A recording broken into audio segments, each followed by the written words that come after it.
তোদের আমি সাবিত্রী চতুর্দশীর কথা বলেছি, এবার বলবো ফলহারিণী অমাবস্যার কথা। এই ফলহারিণী অমাবস্যার দিন রামকৃষ্ণ মা শারদাকে দশমা বিদ্যারূপে পুজো করেছিলেন। এই দিন, এই জ্যৈষ্ঠ মাসের এই অমাবস্যা, এদিন মা দক্ষিণা কালী তার 10টি রূপ প্রত্যেকে জাগ্রত থাকেন।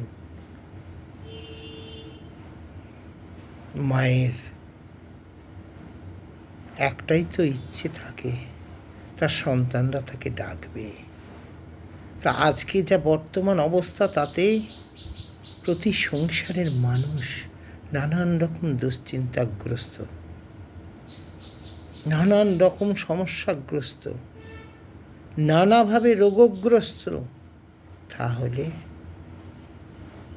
তাহলে কেন এত বড় সুযোগ তোরা হাতছাড়া করবি? যার যেরকম ক্ষমতা, 5খানা ভালো ফল কিনে আনবি বাজার থেকে, পচা ধসা কিনবি না। ছোট কিন, কিন্তু ভালো ফল কিনে আনবি। কোনো মন্দিরে যেতে হবে না, তোরা নিজেদের বাড়ির আসনে সন্ধ্যাবেলায় সেই ফল, 5টা ফল মায়ের উদ্দেশ্যে দিবি, আর একটু মিষ্টিও নিয়ে আসবি, মাকে দিবি।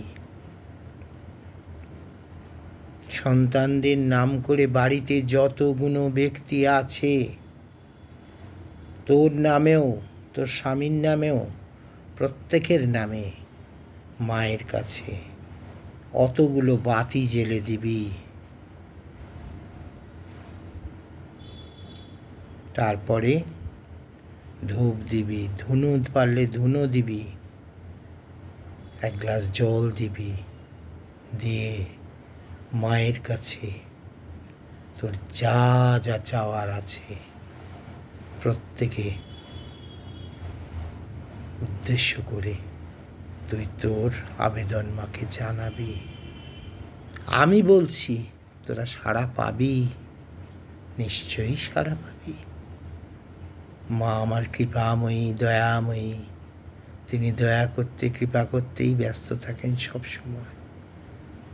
ডাকবি মাকে, শুধু ডাকতে হবে রে, পাগলের মতন ডাক।